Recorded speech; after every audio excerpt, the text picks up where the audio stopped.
الرحمن الرحيم الحمد لله الذي هدانا لهذا وما كنا لنهتدي لولا أن هدانا الله لقد جاءت رسل ربنا بالحق الصلاة والسلام على الرسول المسدد المصطفى الأمجد المحمود الأحمد أبي القاسم محمد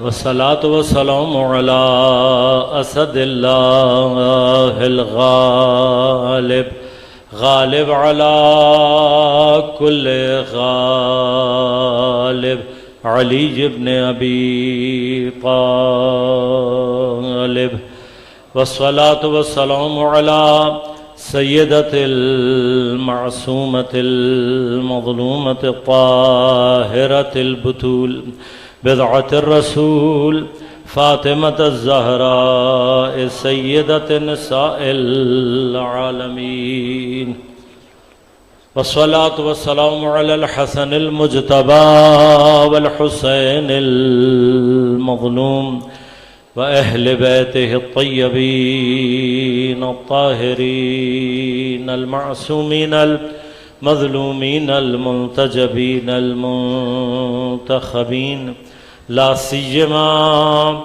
بقية الله في الأراضين روحي وأرواح العالمين لتراب مقدمه الفداء ولعنة الله على أعدائهم أجمعين أما بعد قال الله تعالى في كتابه الكريم بسم الله الرحمن الرحيم وجعلنا منهم أئمة يهدون بأمرنا لما صبروا وكانوا بآياتنا يوقنون صلوات اللہ مومنین کرام سامعین محترم عزیزان گرامی قدر سن 1445 ہجری کے عاشورہ محرم میں امامت و ہدایت کے عنوان سے ہماری گفتگو کا سلسلہ جاری ہے اور گفتگو کے لیے سرنامہ کلام کے طور پر سورہ مبارکہ سجدہ کی 24 نمبر آیت کو آپ کی خدمت میں تلاوت کیا۔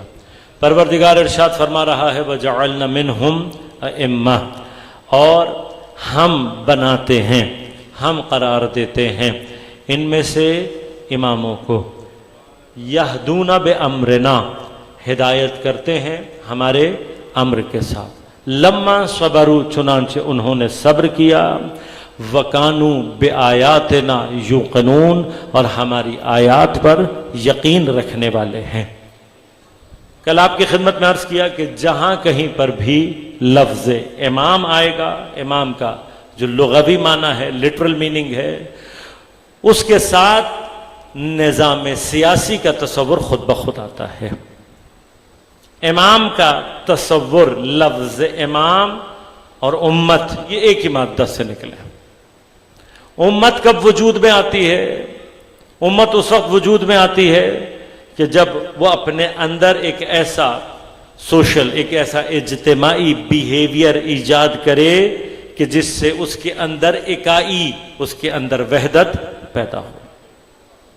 جب یہ وحدت پیدا ہوتی ہے تب اس امت کے سربراہی کے فرائض کو انجام دینے والا خود بخود امام بن جاتا ہے۔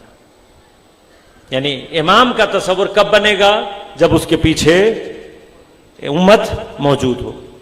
اس کی کم ترین مثال، آسان ترین مثال جو دین نے ہمیں عام طور پر سمجھائی ہے وہ نماز جماعت کی کیفیت۔ نماز جماعت کب بنتی ہے؟ جب کچھ لوگ مل کر ایک نماز پڑھنے کی نیت کر لیں۔ مثلا اگر کہیں بہت سارے لوگ ہوں اور ہر کوئی اپنی الگ نماز پڑھ رہا ہو، ہر کوئی فرادہ کی نیت کرے، تو یہ جتنے زیادہ افراد ہی کیوں نہ ہو جائیں، جماعت کبھی بھی وجود میں نہیں آئے گی۔ جماعت کب بنے گی؟ جب یہ سب مل کر نیت کریں گے کس بات کی؟ کہ ہم نماز جماعت پڑھتے ہیں۔ اب اگر بہت سارے لوگ بیٹھے ہوئے ہیں کہ جن کی نیت کسی ایک جگہ ایک ساتھ نہیں ہے، جن کی جماعت کی نیت نہیں ہے، تو ان کے آگے کھڑا ہوا شخص کبھی بھی امام نہیں کہلاتا۔ آگے کھڑا ہوا امام کب بنتا ہے؟ جب یہ اس کے پیچھے ایک ساتھ نماز جماعت پڑھنے کی نیت کر لیتے ہیں۔ اب صرف نیت کر لینا کافی نہیں ہے، نیت کے ساتھ ساتھ کیا چاہیے؟ عمل بھی درکار ہے۔ آپ نے جماعت کی نیت کر لی، سامنے والے کو امام مان لیا، جب تک آپ نماز کی جماعت کی نیت نہیں کریں گے سامنے والا امام نہیں بنے گا۔ وہ امام بن گیا، آپ نے امام مان لیا، لیکن آپ نے کیا کیا؟ جان بوجھ کر سجدے میں پہلے چلے گئے، یا جان بوجھ کر آپ رکوع میں پہلے چلے گئے، تو کیا ہوگا؟ فرمایا کہ جو کوئی بھی جماعت کی نیت کرنے کے بعد سامنے والے کو امام مان لے، چاہے تھوڑی دیر 5 منٹ 10 منٹ، اس سے زیادہ نہیں ہے، لیکن اس تھوڑی سی مدت کے لیے بھی اگر سامنے والے کو امام مان لیا ہے تو اب تمہیں حق نہیں ہے کہ تم اس سے پہلے رکوع میں جاؤ اور اس سے پہلے سجدے میں جاؤ۔ لہذا میں بس آپ کو پہلے مرحلے میں یہ صرف امام کی ایک کانسیپٹ دے رہا ہوں، ابھی میں تفصیلی بحث میں نہیں ہوں، بحث میں انشاءاللہ سر وقت کروں گا۔ صرف ابھی یہ بات سمجھانا چاہ رہا ہوں کہ لفظاً جو امام کے معنی ہیں وہ وجود میں کیسے آتے ہیں۔ ایک جماعت جب تک اس کے پیچھے نہیں ہوگی، ایک کلیکٹیو بیہیویئر جب تک اس کے پیچھے نہیں آئے گا، تب تک یہ جماعت نہیں بنے گی، یہ امت نہیں کہلائے گی، سامنے والا امام نہیں کہلائے گا۔ اب اگر جماعت کی نیت کرنے کے بعد کوئی ایک آدمی ایسا ہو کہ جو جان بوجھ کر پہلے رکوع میں چلا جائے، جو جان بوجھ کر پہلے امام سے پہلے سجدے میں چلا جائے، تو اب حکم کیا ہے کہ جو پہلے چلا جائے گا وہی جماعت سے باہر ہو جائے گا، باقی جماعت کو کچھ نہیں ہوگا۔ جو خود یہ حرکت کرے گا وہ کیا ہوگا؟ جماعت سے باہر ہو جائے گا۔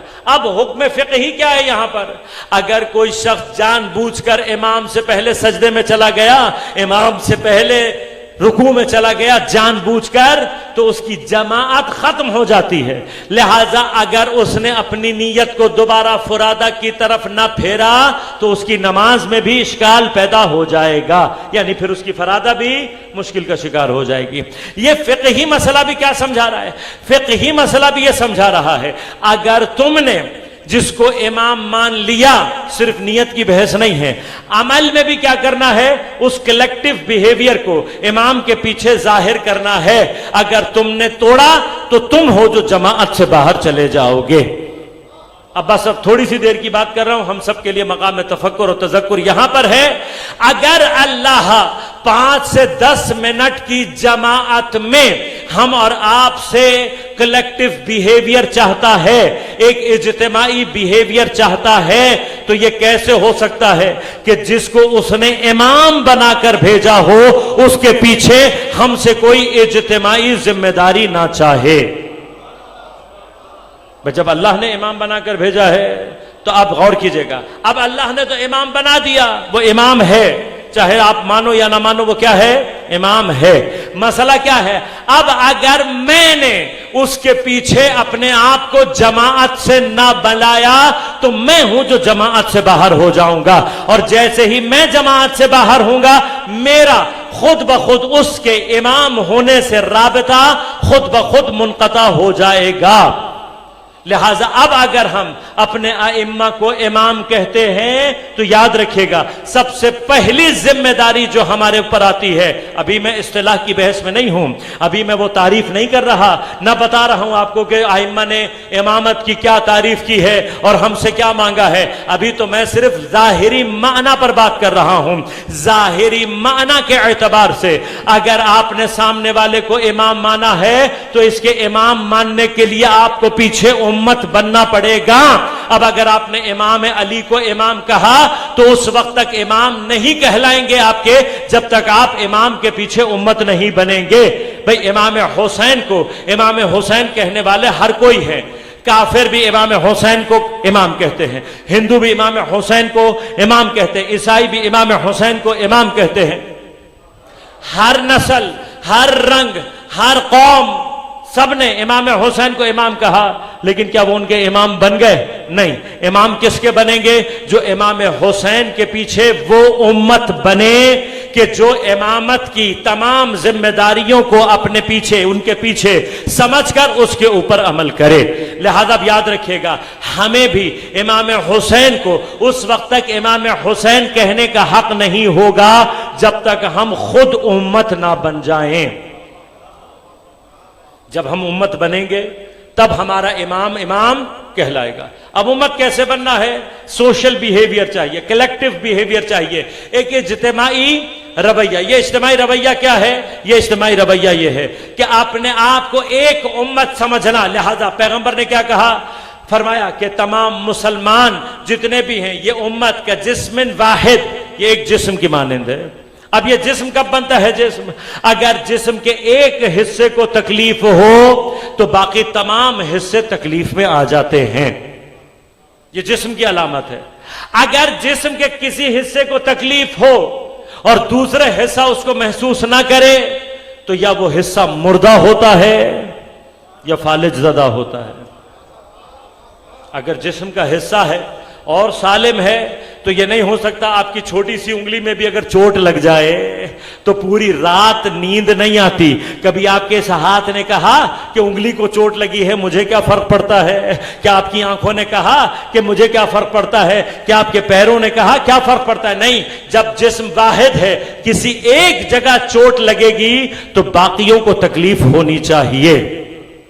لہذا اگر ہم واقعاً امت ہیں, لہذا اپنے شیعوں کی نسبت ائمہ نے جہاں کہیں پر جو بھی لفظ استعمال کیا ہے وہ جماعت کے معنی میں. شیعہ جماعت ہوتی ہے, محبین جماعت ہوتے ہیں, امت جماعت ہے. ہر جگہ ایک کلیکٹیو بیہیویئر ہے. اس کلیکٹیو بیہیویئر میں اب ہمارا مسئلہ کیا ہے؟ اگر مجھے اپنے بھائی کا درد محسوس ہو رہا ہے تو میں امت میں ہوں, لیکن اگر میرے بھائی کو تکلیف پہنچ رہی ہے مومن کو لیکن مجھے کوئی فرق نہیں پڑ رہا تو یا مر چکا ہوں یا جسم سے علیحدہ ہو چکا ہوں. اور میں نے عرض کیا جو جسم سے جماعت سے علیحدہ ہو جائے جماعت سے باہر ہو جاتا ہے, اس کا امامت سے رابطہ ٹوٹتا ہے. لہٰذا اگر ہم نے اپنے زمانے کے امام کو امام کہنا ہے تو امام کہنے سے پہلے ہمیں کیا بننا پڑے گا؟ امت بننا پڑے گا. اب امت کے لیے ضروری کیا ہے؟ کہ یہ تمام کے تمام مومن ایک جسم کی مانند ہو جائیں. لیکن اگر ہمارا سلوک یہ ہے کہ پارا چنار میں جنگ ہو رہی ہو لیکن مجھے کوئی تکلیف نہ ہو, کہیں اور یمن میں مومنین کو مارا جا رہا ہو لیکن مجھے کوئی تکلیف نہ ہو رہی ہو, تو اس کا معنی کیا ہے؟ اس کا معنی یہ ہے کہ پھر میں امت کا حصہ, تو جب میں امت کا حصہ نہیں ہوں اب میں جتنا مرضی امام امام کہتا رہوں میرا امام سے رابطہ امت اور امام ایجاد ہی نہیں ہوا. میں اب اس تاریخ میں نہیں جانا چاہتا جہاں ائمہ نے بار بار یہ کہا ہے. انشاءاللہ کبھی موضوع رہا تو ائمہ کی زبان سے شیعہ کیا ہوتا ہے اس کو موضوع بنا کر مطالب آپ کی خدمت میں پیش کروں گا. لیکن یہ اجتماعی رویہ ہمارے اور آپ کے درمیان میں کیسے آئے گا؟ کیسے امت بنے؟ کچھ اصول ہے. پہلا اصول یہ ہے اپنے آپ کو مومن نہ سمجھیں, دوسروں کو مومن سمجھیں. جو اپنے آپ کو مومن سمجھتا ہے وہی اس جماعت سے باہر ہو جاتا ہے. لہذا طریقہ کیا ہے؟ دوسروں کو نہ سمجھیں, اپنے آپ کو مومن نہ سمجھے, دوسروں کو کیا سمجھے؟ مومن. دوسروں کو سمجھے کہ یہ مومن ہے اور پھر مومن سمجھ کر کیا کرنا ہے؟ حسن ظن رکھنا ہے. کیا کرنا ہے؟ تحمل کرنا ہے. کیا کرنا ہے؟ عزت کرنی ہے. اگر ہم آپس میں حسن ظن رکھیں, ایک دوسرے کے ساتھ تحمل, برداشت, ایثار, قربانی یہ جذبے رکھیں گے, خود بخود امت بننا شروع ہو جائیں گے. ہم امت بنیں گے, ہمارا رابطہ امام سے خود بخود قائم ہونا شروع ہو جائے گا. لہذا پردہ غیبت میں بیٹھا ہوا امام کس کا منتظر ہے؟ امت کا. امت بنے گی, امام خود بخود. لہذا یاد رکھیے گا امام حسین علیہ الصلوۃ والسلام نے بھی مدینہ چھوڑا، مکہ چھوڑا، کوفے کی طرف حرکت کی. کیوں؟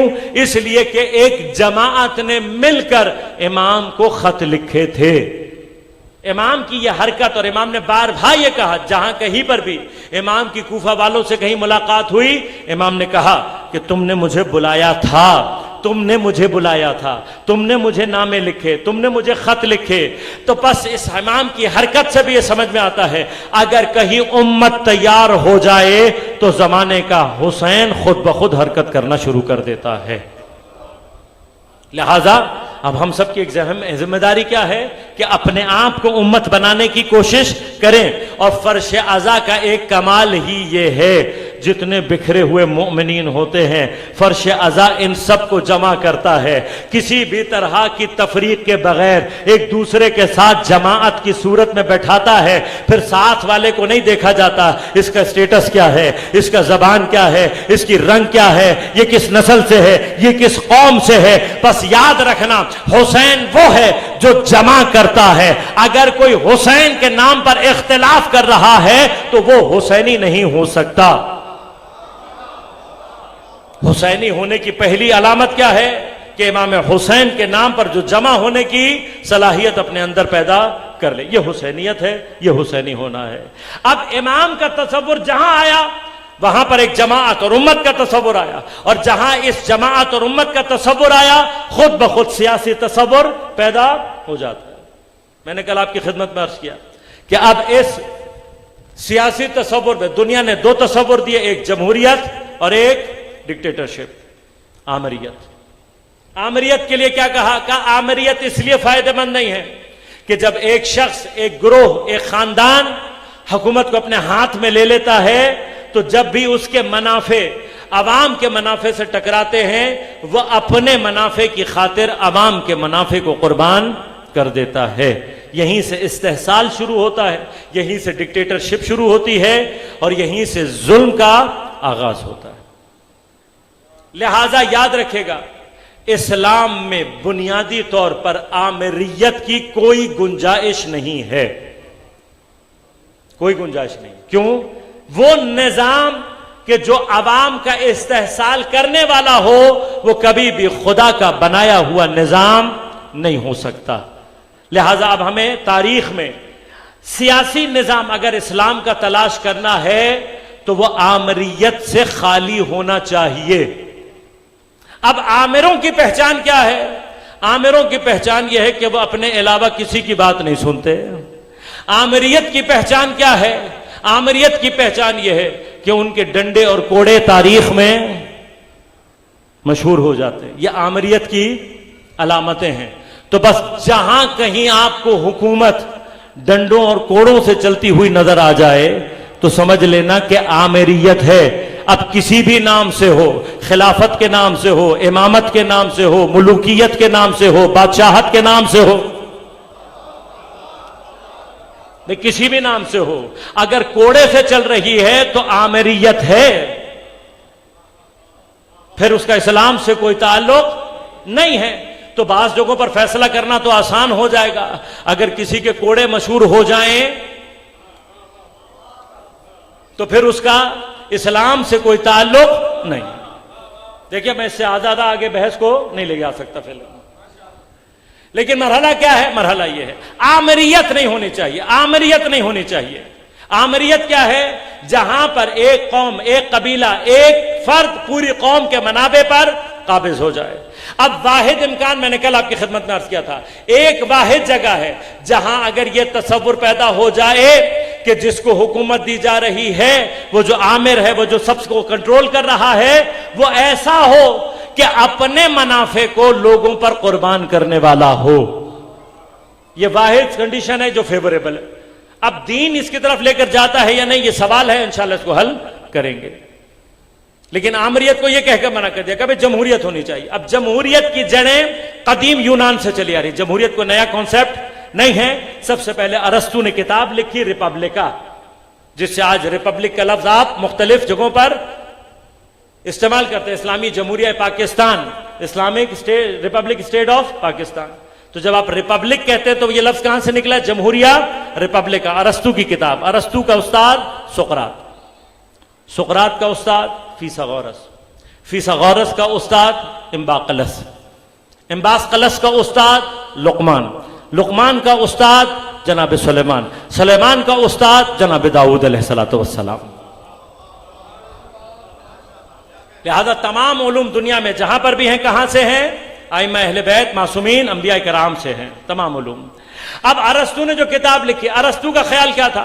اس نے کہا کہ معاشرے کو ایسا ترتیب دو کہ یہ معاشرہ عالم اور فاضل بنے، اور جب یہ عالم اور فاضل بنے گا تو پھر جب عوام فیصلہ کرے گی وہ اس کے حق میں ہوگا۔ لہذا یاد رکھیے گا، ارسطو کی تعریف یہ نہیں تھی جمہوریت کے لیے کہ ان پڑھ، گنوار، جاہل، بے تربیت افراد، ان کے ہاتھ میں حق کا، ووٹ کا فیصلہ ان کو دے دو، اور پھر یہ جب جمع کر کے کسی کو بنائیں گے تو اسی کو جمہوریت کا نام دے دو۔ نہیں، ارسطو کا نظریہ یہ نہیں تھا۔ ارسطو کیا کہتا تھا؟ پہلے عوام کو پڑھا لکھا بناؤ، جب پڑھے لکھوں کی تعداد زیادہ ہوگی اور پڑھے لکھے کسی کو سلیکٹ کریں گے تو پڑھا لکھا آئے گا۔ لوگوں کی تربیت کرو، جب تربیت یافتہ زیادہ ہو جائیں گے تو یہ تربیت یافتہ جب کسی کو سلیکٹ کریں گے تو تربیت یافتہ آ جائے گا۔ یہ نظریہ تھا، یہ نظریہ تھا۔ اب اگر تم نے تعلیم نہیں دی، اب اگر تم نے لوگوں کی تربیت نہیں کی، تو پھر جو چیز جاہل اور گنوار اور بے تربیت لوگوں سے ہاتھ میں آتی ہے وہ جمہوریت نہیں کہلاتی۔ کیوں؟ اس لیے کہ کچرے میں سے جب بھی کوئی تلاش کرو گے تو صرف کچرا ہی باہر نکلے گا۔ یہ نہیں ہو سکتا کہ آپ کچرا لے کر آئیں اور پھر اس کے اندر سے ہیرے نکلنے کی توقع رکھیں۔ کچرے میں سے جو نکلے گا وہ کیا ہوگا؟ کچرا ہی ہوگا۔ لہذا کسی نے جمہوریت کی تعریف کو کہا یہ جو تم نے کی ہے کہ اکثریت کی رائے بہت اچھی ہوتی ہے، اکثریت کی رائے کا جو ہے احترام کرنا چاہیے، تو مسئلہ کیا ہے؟ مسئلہ یہ کامن پرابلم ہے، وہ کیا ہے کہ عوام کی اکثریت، علم، عقل اور تربیت، اگر یہ تین معیار بنا دیے جائیں تو جتنے یہ معیار اوپر جاتے جاتے ہیں عوام کی تعداد کم ہوتی چلی جاتی ہے۔ لہذا دنیا کے معاشروں میں جاہل لوگوں کی تعداد سب سے زیادہ ہوتی ہے، بے عقل لوگوں کی تعداد سب سے زیادہ ہوتی ہے، بے تربیت یافتہ افراد کی تعداد سب سے زیادہ ہوتی ہے۔ اب اگر تم کہتے ہو کہ نہیں اکثریت کا فیصلہ صحیح ہوتا ہے، تو جمہوریت کے مخالفوں نے کیا کہا؟ کیا تمہاری بات کا مطلب یہ ہے کہ اگر ایک طرف 10 عالم ہوں، محب وطن ہوں، تربیت یافتہ ہوں لیکن 9 ہوں، ان کے مقابلے میں 10 ایسے جمع ہو جائیں جو جاہل ہوں، گنوار ہوں، بے تربیت ہوں، غدار ہوں، تو پھر تمہاری بات کے مطابق کیا ہوگا؟ ان 9 علماء کی رائے پر ان 10 جاہلوں کی رائے افضل ہے۔ تو کیا یہ جمہوریت ہوئی؟ کیا یہ وہ نظام ہے جو انسان کو کمال کی طرف لے کر جاتا ہے؟ اب اتنے صدیوں سے آپ نے زور لگایا لیکن جمہوریت نے کیسے کیسے لوگ آپ کے اوپر مسلط کر دیے، یہ ہم پاکستانیوں سے زیادہ تو ویسے کوئی نہیں جانتا جو ہمارا حالات ہے۔ اس طرح کی جمہوریت کا نتیجہ ہم اور آپ بھگت رہے ہیں، وہ ہمارے اور آپ کے سامنے موجود ہے۔ اب یہ مشکل جو اکثریت کی ہے، یہ پرابلم ہمارے ہاں اسلام میں بھی موجود ہے، جبکہ اسلام میں کہیں پر بھی اکثریتی نظام کو کبھی بھی پسند نہیں کیا گیا۔ لیکن ہمیں اور آپ کو عام طور پر اب یہ جو بحث ہے یہ آج کی نہیں ہے، یہ تاریخی بحثیں ہیں۔ کس کے دور کی بحثیں ہیں؟ شیخ صدوق علیہ الرحمہ۔ کون ہے شیخ صدوق؟ صرف اپنے بچوں کے لیے بات کر رہا ہوں۔ یہ وہ عالم دین ہیں، ان کے والد نے امام زمان علیہ الصلوۃ والسلام کی غیبت صغرا کا زمانہ دیکھا ہے۔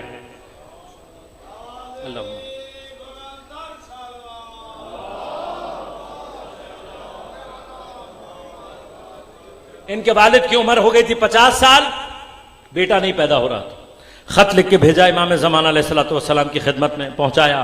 جناب حسین بن روح جو کہ حضرت کے نائب تھے ان کو دیا گیا، انہوں نے جواب لا کر دیا۔ جواب میں کیا تھا؟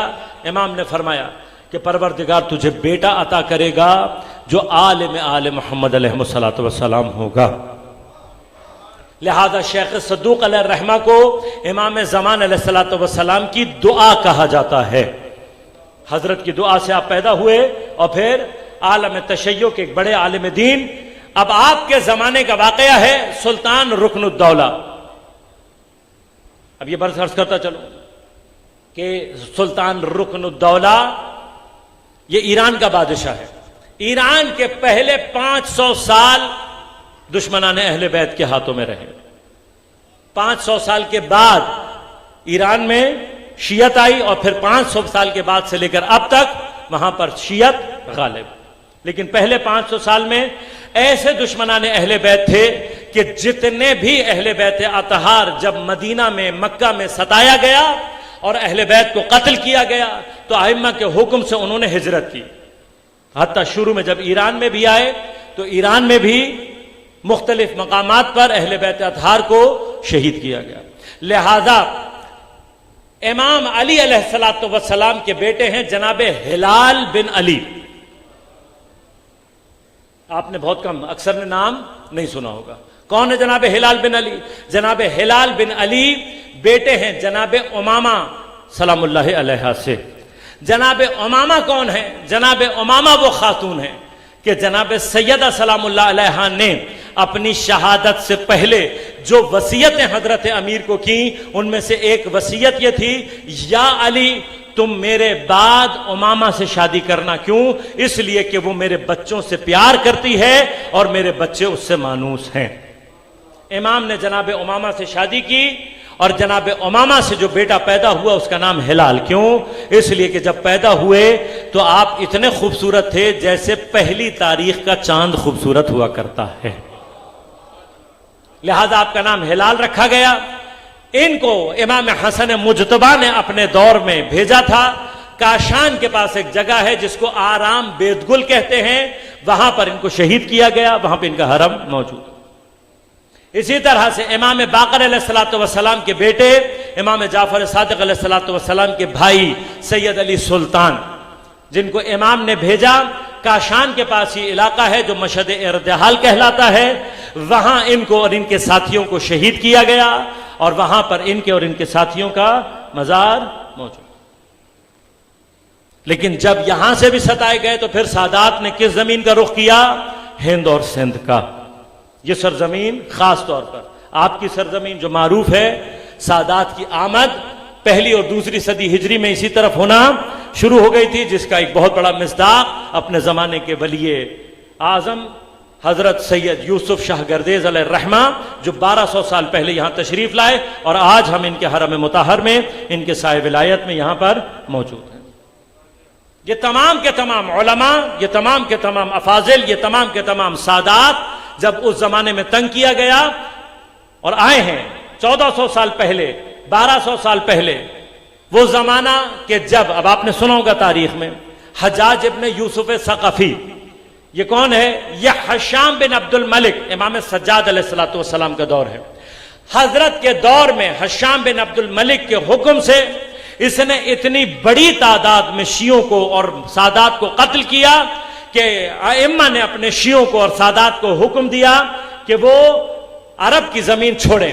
اور ان میں سے جب کچھ سادات اس سرزمین ہند و سندھ میں آئے تو پھر ان سادات کو قتل کرنے کے لیے اس نے اپنا صحابی بھیجا، جس کو آج پاکستان کی ہسٹری میں ہیرو بنا کر پیش کرنے کی کوشش کی جاتی ہے کہ وہ یہاں پر مسلمانوں کو چھڑانے آیا تھا. نہیں، یہاں پر کسی کو چھڑانے نہیں آیا تھا.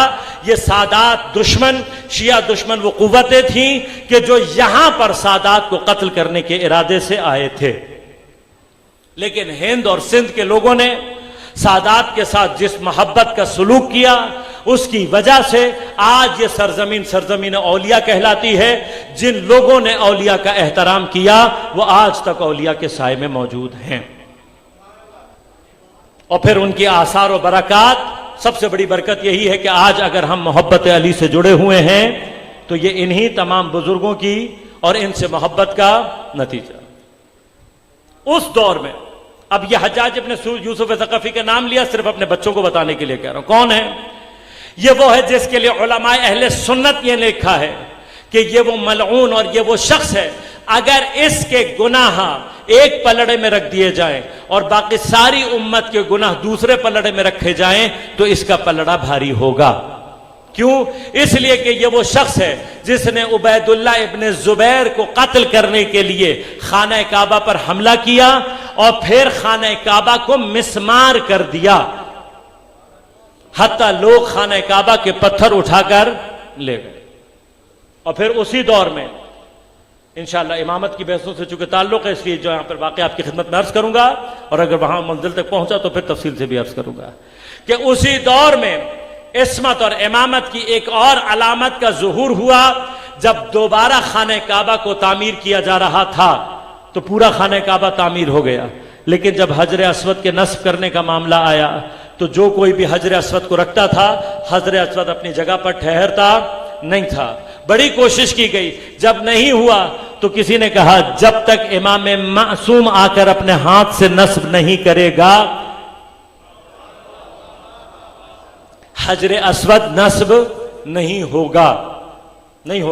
تو پھر کیا ہوا؟ امام سجاد علیہ السلام آئے اور امام سجاد نے اپنے ہاتھ سے نصب کیا، اور جب امام نے نصب کیا تو پھر حجر اسود اپنی جگہ پر مقرر اور مستقر ہو گیا. بس معصوم کی علامتوں میں سے ایک ہے. اس کا معنی کیا ہے؟ اس کا معنی یہ ہے کہ حجر اسود معصوم کے ہاتھ کو پہچانتا ہے.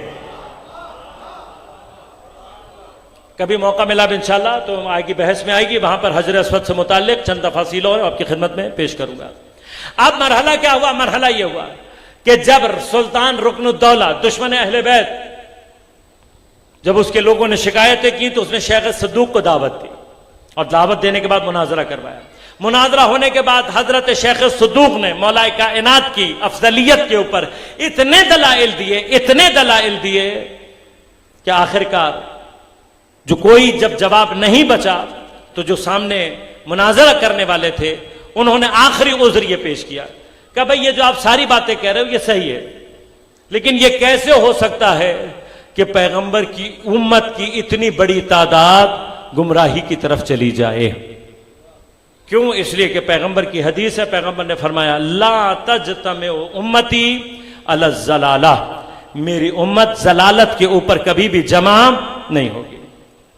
تو اب حضرت شیخ صدوق نے یہاں پر ان سے جب مناظرہ کیا اور جب انہوں نے شکست نہیں تسلیم کی اور آخر میں یہ دلائل دی تو انہوں نے کہا یہ بتاؤ، امت تو جماعت کے اوپر دلالت کرتی ہے اور عرب میں جماعت 3 افراد سے شروع ہو سکتی ہے، تو تم نے اکثریت کی دلیل کہاں سے لے کر آئے کہ اس میں اگر پیغمبر نے امت کہا ہے تو اس جگہ پر امت سے مراد کیا ہوگی؟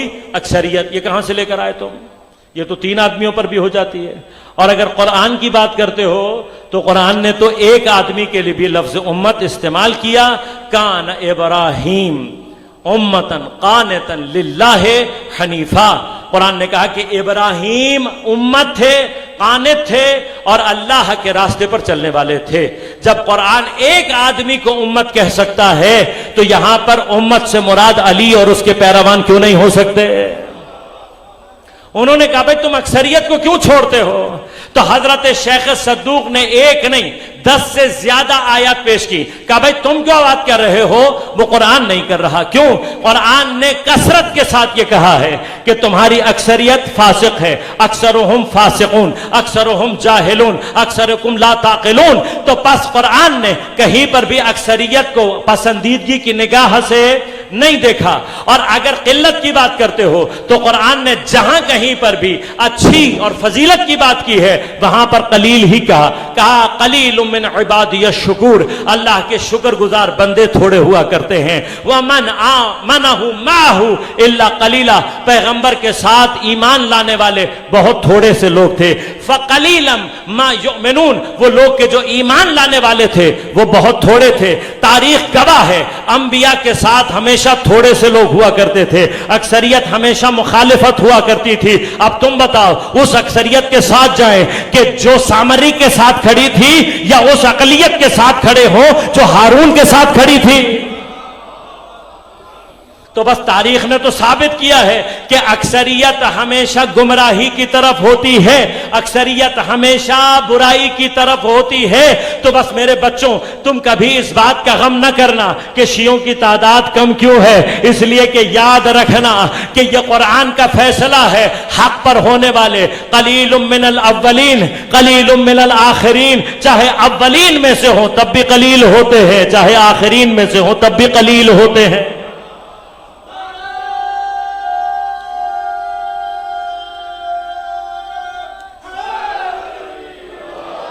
بس قلت پر ہونے کا غم نہیں ہے، قلت پر ہونے کا غم نہیں ہے، اکثریت کے لیے ضروری نہیں ہے کہ وہ حق پر ہو۔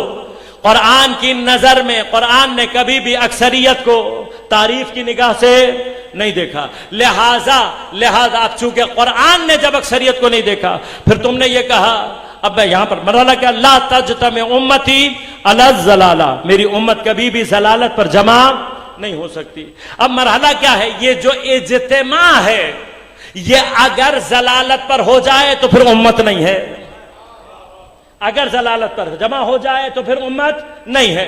اب لوگ کہاں جمع ہوں گے کہاں جمع نہیں ہوں گے یہ فیصلہ ہوگا۔ تو اب میں نہیں کہتا، اجتماع کے حوالے سے خلیفہ ثانی کی روایت ہے جو اہل سنت نے بھی نقل کی، انہوں نے کہا میں نے خود پیغمبر کو یہ کہتے ہوئے سنا، کیا سنا، لو اجتمع الناس علی حب علی ابن ابی طالب لما خلق اللہ نارا، وہ کہتے ہیں کہ میں نے خود پیغمبر سے سنا ہے اگر لوگ علی کی محبت پر جمع ہو جاتے اللہ جہنم کو خلق ہی نہ کرتا۔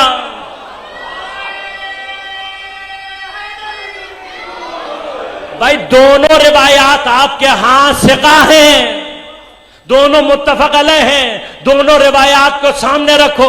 پیغمبر کہہ رہے لا تجتمع امتی علی الضلالہ، میری امت کبھی بھی ضلالت پر جمع نہیں ہوگی۔ خلیفہ ثانی کہہ رہے کہ پیغمبر نے کہا اگر لوگ جمع ہو جاتے علی کی محبت پر خدا آگ کو خلق نہ کرتا۔ اس کا مطلب کیا ہے، امت صرف وہاں کہلائے گی جب وہ علی کی محبت پر جمع ہو جائے گی۔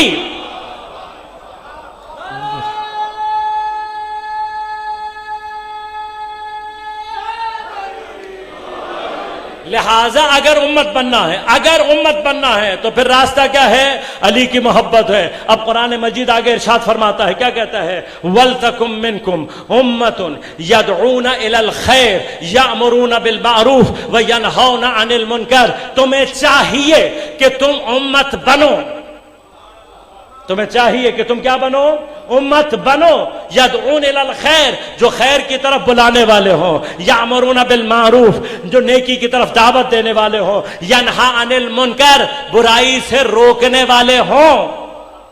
اب ایسا اجتماع تاریخ میں اگر تمہارے پاس ہے تو کہیں لاؤ، اور اگر نظر نہ آئے تو فرش حسین پر آ جانا، خود بخود وہ امت نظر آئے گی۔ یدعون الی الخیر، خیر کی طرف بھی بلاتی ہے، یامرون بالمعروف، نیکی کا حکم بھی دیتی ہے، ینہون عن المنکر، منکر سے دوری کا بھی درس دیتی ہے۔